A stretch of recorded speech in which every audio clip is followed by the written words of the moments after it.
Hello and welcome. My name is Darren from Irish History Tales, and this is my new series, which is going to have a deeper, longer form look at Irish history in chronological order from 1166 to 1923. So if you've listened to Mike Duncan's podcast, The History of Rome, you'll be familiar with the format. I teach Irish history, so some of these are going to be my class notes. And if you have any questions, please feel free to get in touch in the comment section, but do try to be respectful. I try to be as objective as possible because I know sometimes the topics that we'll be covering in Irish history can be sensitive. So let's kick off, and in this first video I'm going to be looking a little bit at ancient Ireland. Now, ancient Ireland is not part of my main area of expertise, so excuse me if I don't go into enough detail for some people. But in order to give our story some context, I want to provide a brief overview. Gaelic Ireland, the Gaelic people and their language evolved from the ancient Celts. And this is a very well known fact that Celtic people first settled in Ireland, and from a time frame point of view, this was in and around 500 to 300 BC, although some historians do claim an earlier origin. In Ireland, society was organised around kins, governed by regional kings or chiefs, and these territories were known as Tua. And Gaelic society was initially pagan, with deities often associated with different aspects of nature and culture. Now, one of the things I want to introduce very, very early on is that when we're talking about Gaelic Ireland, how do we know what was happening? And one of the great things about Irish history is that we have the Annals. The Irish Annals date back to the year 431 AD, and that is the Annals of Ulster. And the Annals of Ulster, by the way, spans from 431 AD to 1540 AD. Now, it should be noted that a lot of the annals were retrospective. So in other words, this is people years later putting in entries for the year 431 AD, and that year is significant as it marks the visit of Paladius to Ireland. Now, who was Paladius? Paladius was a deacon of Rome, and he was sent by Pope Celestine, and this would make it the first confirmed Roman mission to Ireland. So there's plenty of evidence of his visit. Paladius also predates St. Patrick. Very briefly, by the way, because it's a very, very similar era, but Paladius does reach Ireland before St. Patrick. He lands in Leinster, and it's widely believed that there was already a Christian community living in Ireland, albeit not a very big one. But the annals heavily imply that Paladius encountered resistance from the Druids, and he would have left relatively quickly. But as mentioned already, Paladius predates the arrival of St. Patrick, and that's why the annals begin in the year 431. We're going to get into who compiled the annals in just a moment. It was mostly monks, by the way, spoiler alert, but we'll explore some of the more specific annals in a moment. There's plenty of Roman sources also to draw upon and validate this visit. St. Patrick would follow, and some sources say he arrived the following year, that's 432 AD, but definitely in and around the same time. So Paladius was first, followed quickly by St. Patrick, and as we know, St. Patrick has had a huge impact on Ireland. He's still the patron saint to this day, and obviously the famous St. Patrick's Day is celebrated on March 17th around the world. But conversion to Christianity in Ireland was relatively peaceful. That's not to say there wasn't some level of violence, but it happened without the mass martyrdom that we often see on the continent. As the Irish Church developed, it became highly monastic in its order, powerful abbots rather than bishops holding most of the authority.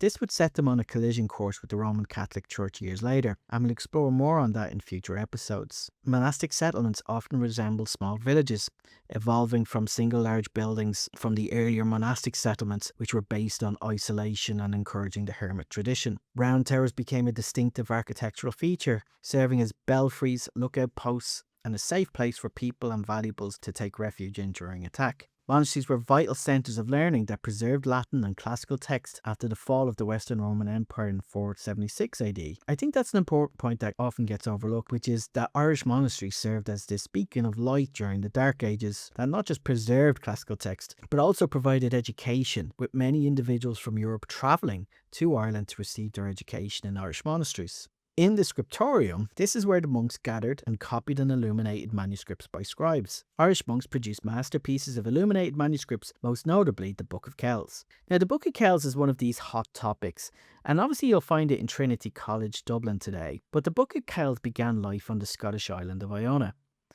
However, it was Irish Columban monks who were doing the work. So I do know that a lot of people say it's a Scottish book, and I'm not going to get into an argument whether it is or isn't in this video, but it was definitely Irish monks doing the work. So I've already mentioned sources, and I won't go through sources like this in every single video, but for this particular period, and because there's so few, I do think it's worth noting where we're getting our information from. So from the Irish or Gaelic perspective, it's the Annals, which I've already mentioned. And these were essentially records compiled and written by monks and monasteries to serve as a general timeline or recap on events from around the island of Ireland. I won't say country because we weren't a country yet. From a Norman point of view, particularly when we get to the Norman conquest, Gerald of Wales is going to be one of our main sources here. Gerald of Wales was a 12th century Welsh cleric, and he was a key figure in the Norman invasion, and his written works, particularly Topographia Hibernica and Expurgatio Hibernica, provide detailed accounts of Ireland, its people and the Norman conquest. And let's just say Gerald of Wales does not have a high or strong opinion of the Gaelic Irish. Looking specifically at some of the Annals of Ulster is one of the earliest surviving annals, I mentioned it already, and while primarily focused on Ulster, it also includes entries on events throughout Ireland, making it a valuable national record. It often provides detailed accounts of battles, dates of other important figures, and it was renowned for its meticulous attention to detail, making it a very reliable source for dating events. The Annals of Inishfallen began as a chronicle in the early 11th century, providing once again more valuable insights into this period of time. And this document was largely concerned with events in Munster, giving it a very regional perspective. There's a strong focus on the lives of bishops, abbots and other church figures in this document, and it provides a contemporary account of the Norman invasion, particularly its impact in Munster. Now, the Annals of the Four Masters is a big one, and this is a compilation of earlier annals, and rather than being an original work, this was developed by four scholars known as the Four Masters, who gathered and synthesized information from various sources. Unlike other annals, it covers a much longer period, from the mythical origins of Ireland to the early 17th century. The Annals of the Four Masters was compiled during a time of Gaelic decline, and as such, it presents a very romanticised and idealised version of Ireland's past. There are additional annals. We have the Annals of Boyle, Clonmacnoise, Connacht, Dishka, Lochee, Rackray, and much more. In my next video, I'm going to be focusing on the arrival of the Vikings, and I hope you can join me for that. Please do subscribe if you've enjoyed this video and want to continue to hear Ireland's story.